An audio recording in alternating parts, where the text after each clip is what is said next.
Good afternoon, everyone. I'm proud to be here today to speak about the State Department's ongoing mission to advance international religious freedom. This mission is not just a Trump administration priority, it's a deeply personal one.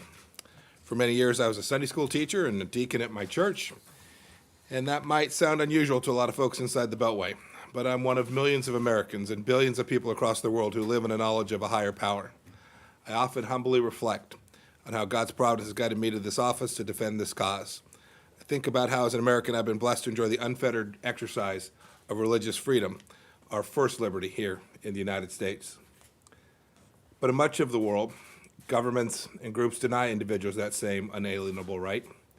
People are persecuted, handcuffed, thrown in jail, even killed for their decision to believe or not to believe, for worshiping according to their conscience, for teaching their children about their faith, for speaking about their beliefs in public, for gathering in private, as so many of us have done, to study the Bible, the Torah, or the Quran. Go into any mosque, any church, any temple in America, and you'll hear the same thing. Americans believe that kind of intolerance is deeply wrong. That's why the Trump administration has promoted religious freedom like never before in our foreign policy agenda. Given our own great freedoms, it's a distinctly American responsibility to stand up for faith in every nation's public square. So today I'm pleased to announce that here at the State Department, we're elevating the Office of International Religious Freedom along with the Office of the Special Envoy to monitor and combat anti-Semitism within our organization. Effective immediately, each of these two offices will report directly to the Undersecretary for Civilian Security, Democracy, and Human Rights. Sam Brownback, the Ambassador at Large for Religious Freedom, will continue to report directly to me. This reorganization will provide these offices with additional staff and resources and enhance partnerships both within our agency and without. It will empower them to better carry out their important mandates. Second, I'm pleased to announce the release of the International Religious Freedom Report for 2018. It's like a report card. It tracks countries to see how well they've respected this fundamental human right. I'll start with the good news. In Uzbekistan, much work still remains to be done, but for the first time in 13 years, it's no longer designated as a country of particular concern. This past year, the government passed a religious freedom roadmap. 1,500 religious prisoners have been freed, and 16,000 people that were blacklisted for their religious affiliations are now allowed to travel. We look forward to seeing legal reforms to registration requirements so more groups may worship freely and so children may pray at mosques with their parents. In Pakistan, the Supreme Court acquitted Asha Bibi, a Catholic, of blasphemy, sparing her the death penalty after she spent nearly a decade in prison. However, more than 40 others remain jailed for life or face execution on that very same charge. We continue to call for their release and encourage the government to appoint an envoy to address the various religious freedom concerns. And in Turkey, at President Trump's urging, they released Pastor Andrew Brunson, who had been wrongfully imprisoned on account of his faith. We continue to seek the release of our locally employed staff there. In addition, we urge the immediate reopening of the Halki Seminary near Istanbul. Look, we welcome all of these glimmers of progress, but demand much more. 2018, unfortunately, was far from perfect. As in previous years, our report exposes a chilling array of abuses committed by oppressive regimes, violent extremist groups, and individual citizens. For all those that run roughshod over religious freedom, I'll say this: the United States is watching, and you will be held to account. In Iran, the regime's crackdown on the Baha'is, Christians, and others continues to shock the conscience. In Russia, Jehovah's Witnesses were absurdly and abhorrently branded as terrorists as authorities confiscated their property and then threatened their families. In Burma, Rohingya Muslims continue to face violence at the hands of the military. Hundreds of thousands have fled or been forced to live in overcrowded refugee camps. And in China, the government's intense persecution of many faiths, Falun Gong practitioners, Christians, and Tibetan Buddhists among them, is the norm. The Chinese Communist Party has exhibited extreme hostility to all religious faiths since its founding. The party demands that it alone be called God. I had a chance to meet with some Uyghurs here, but unfortunately, most Chinese Uyghurs don't get a chance to tell their stories. That's why, in an effort to document the staggering scope of religious freedom abuses in Xinjiang, we've added a special section to this year's China report. History will not be silent about these abuses, but only if voices of liberty like ours record it. Finally, I'll just mention one more reason this report matters so much. It will inspire conversations leading up to our second annual Ministerial to Advance Religious Freedom that I'll be hosting here in mid-July.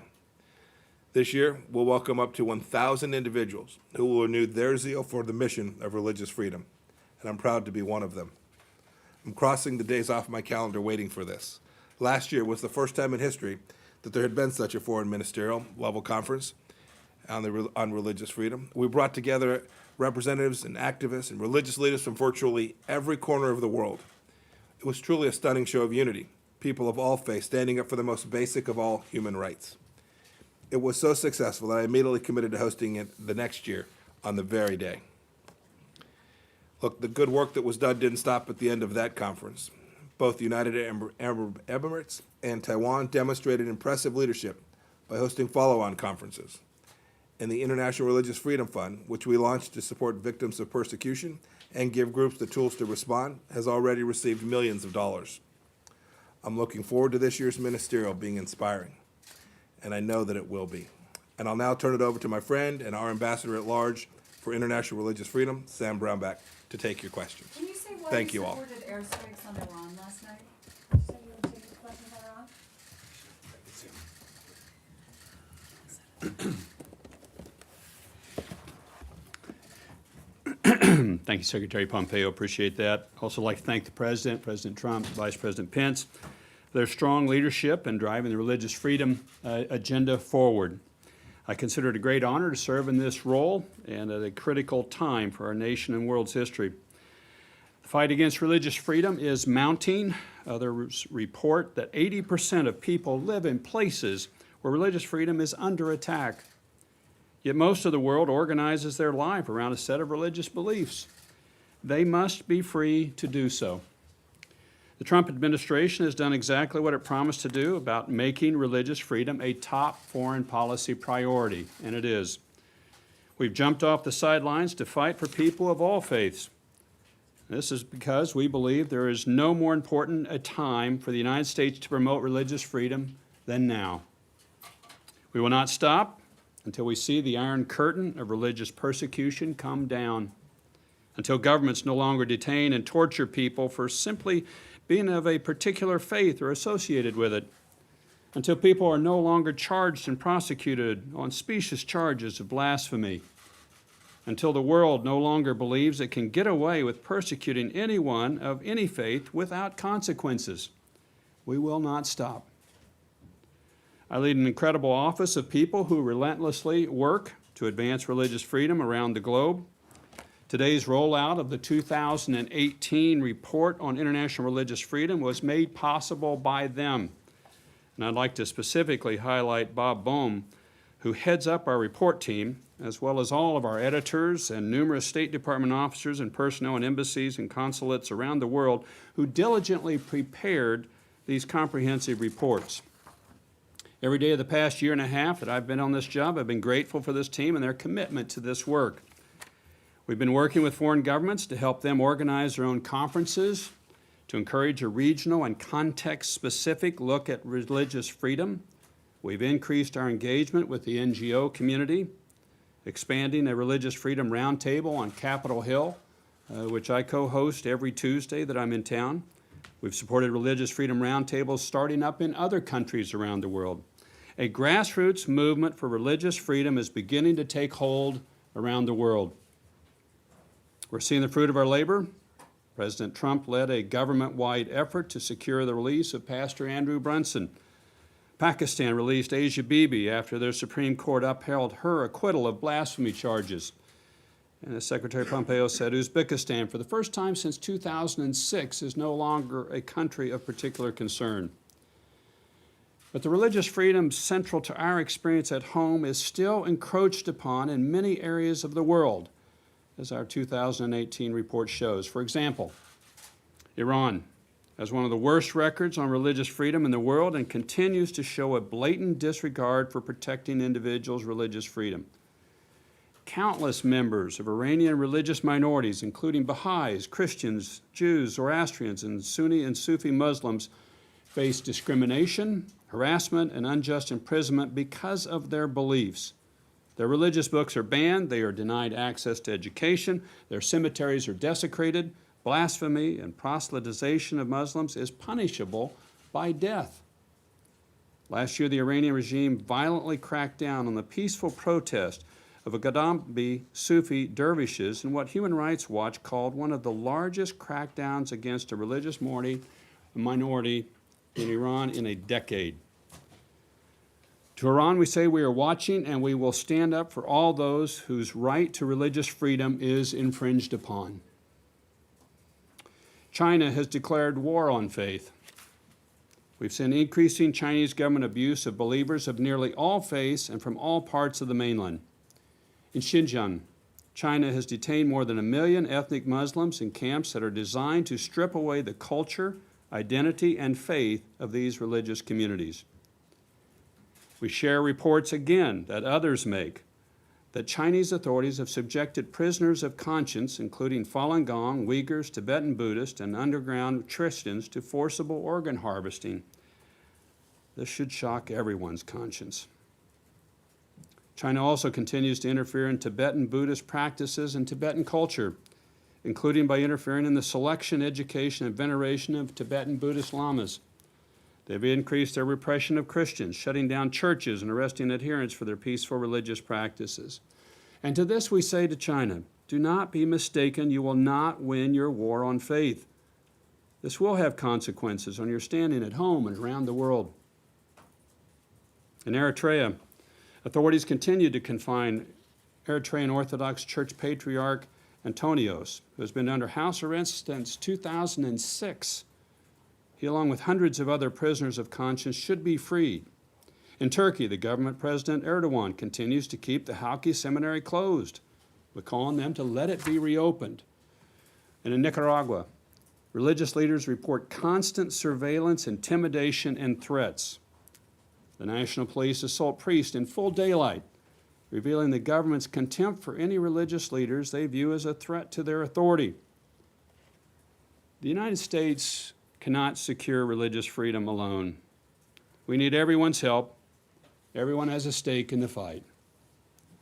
That's why this year's second ministerial to advance religious freedom is more important than ever. We expect this year's event to be bigger, broader, and better than last year's groundbreaking event. The continuing and complex challenges to religious freedom demand an even greater stage with more stakeholders working together to identify solutions. The ministerial will also provide a platform to amplify the voices of survivors of religious persecution, these from around the world, whose stories will demonstrate the unrelenting power of faith. Our work is still cut out for us. We must move religious freedom forward around the world. We look forward to working with other governments and our partners in civil society and the religious community to do just that. Thank you very much for joining us today, and I'm glad we could present this report to you. Okay, Nashville. Hello, sir. Thank you for all that you do for our country and for all these other countries. What is the status report in South Africa with the Christians, the white genocide that's going on there? Are you actively involved in that area? The report covers every country outside of the United States. So the South African piece is reported upon. And what we do in the report is we report of what's taking place. Oh, okay. So that's there, and you can go to the report online and look it up and see what's there. Okay. Yes, ma'am. Yes, my name is Nazira. Sim Karimi, I'm from Afghanistan, Afghan journalist. My question is regarding Pakistan. Pakistan has attacked its religious minority for many, many years. What pressure can the United States use to ensure that Pakistan stop their religious attacks? Yeah. We put Pakistan on the special watch list this year, this past year for the first time. the report we're putting out today, then we will make other determinations off of this report. But we put them on the special watch list. I visited them, went to Pakistan earlier this year. We were in frequent contact with them. I've met with embassy officials to cite the issues that are going on in Pakistan. Unfortunately, there's been a lot of harm to various religious communities that have taken place in Pakistan. It's a country I've worked with often in the past, and it's my hope we're going to start to see some progress. Knox Thames of my staff is here, has been there recently as well. We hope to get into some really, I would hope, some key negotiations with Pakistan to try to move them forward on protecting their religious minorities because of all things noted in our report and in other places. So we've got a keen eye focused on them and hope to work with them and to get them off the special watch list, but they're going to have to take actions themselves. Thank you. On the North Korea freedom of religious, recently North Korean defectors' confession about their situation in the human rights in North Korea, and there is the 100,000 people in North Koreans and they're still in a prisoner camp. What is the U.S. Final destination of human rights and religious freedom? Well, North Korea is horrible on human rights and religious freedom.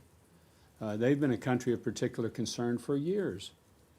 They have a number of individuals that, as you noted, are in a gulag system.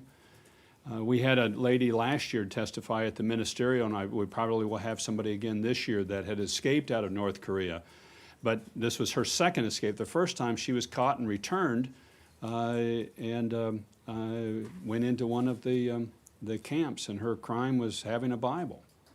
It's really a deplorable situation that's taking place. We're going to continue to exert strong pressure with these factors that I've noted to you are noted in our report. Unless they change radically, they'll continue to be a country of particular concern for us.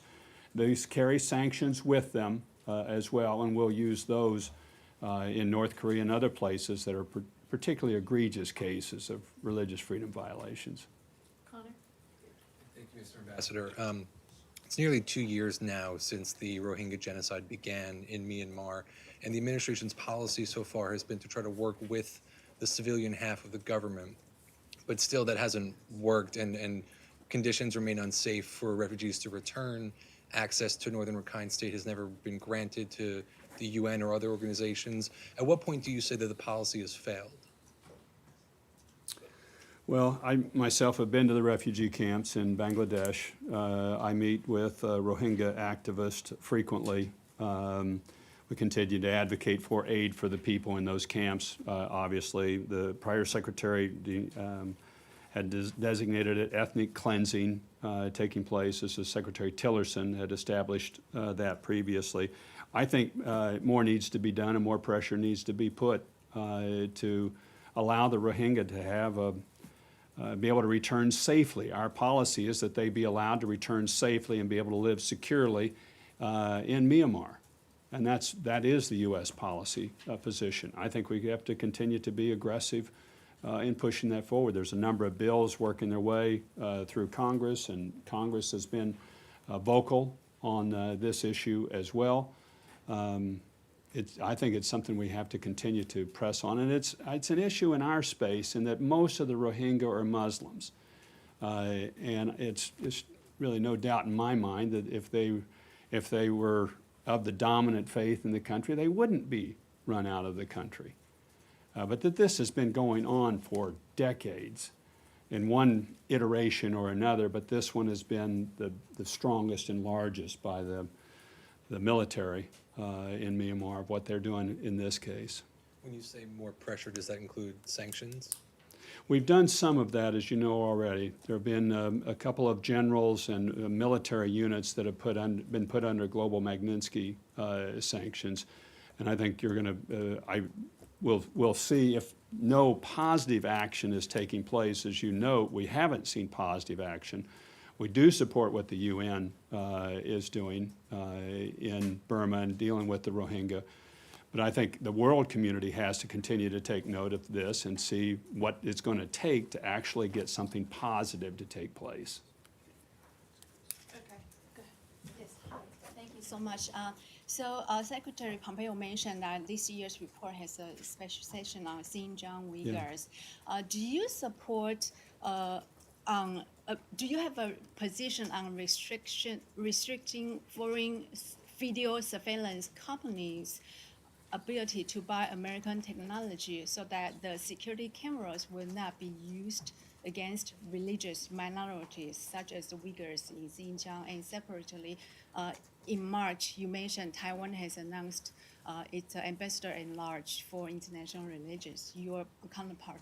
Do you support Taiwan's ambassador to come to participate in this year's ministerial? Thank you. We invited Taiwan to participate last year in the ministerial, and we would love to have them again this year. I attended the Religious Freedom Summit that they had in Taiwan earlier this year, and they did an excellent job of hosting civil society groups from around, primarily from around Asia, on religious freedom. So I would welcome their participation in the ministerial. We will have two sections of the ministerial. There's a civil society and religious freedom section. There'll be the first 2 days, and then the foreign ministers will be invited in on the last day, the Thursday, July 18th, will take place. So, but we'd love to have their participation. The U.S. China is a country of particular concern on religious freedom, and we have sanctions that are associated with this. Part of it is criminal surveillance equipment that's already in that list of sanctioned products. I know Congress is looking at a broader cross-section of equipment issues, but we already have them as a CPC country, and that's already one of the sanctions under another legal setting, another set of laws, but one that we fully support as part of what they are doing to the religious community in Xinjiang and across the country. As I noted in my report, my statement, it used to be in China on religious persecution, it was a bit more episodic and it was more regional. But now these are national policies that are being taken place, and religious regulations have been taken over by the Communist Party instead of by the government, which may seem like a difference without a distinction, but it turns out it's quite different. And that's what's happening in China today, unfortunately. Okay, last question, Sean. Thanks. I wanted to ask you about Saudi Arabia. In April, there were mass executions, I believe 37 people disproportionately from the Shia minority, some reportedly crucified. What's your assessment of how things are going in Saudi Arabia in terms of the trajectory of protecting minority rights, particularly of the Shia minority? And is it something that the United States has or will be raising in its discussions with its ally? Well, it's something that I certainly raise. They are, again, a country of particular concern. You can go on our report, and those things are cited to the executions that took place are cited in our report. We will continue to raise these issues with Saudi Arabia. I think there was a lot of hope at first with the change of leadership that things would open up substantially. We need to see actions take place in a positive direction, but they continue to be one of the worst actors in the world on religious persecution. Thanks. I have one quick correction for all of you. So Pakistan, last year they were on the special watch list. And this year they're on the countries of particular concern list. Yes. So just one little correction. Yes, I'm Pakistan. sorry. That was my That's okay.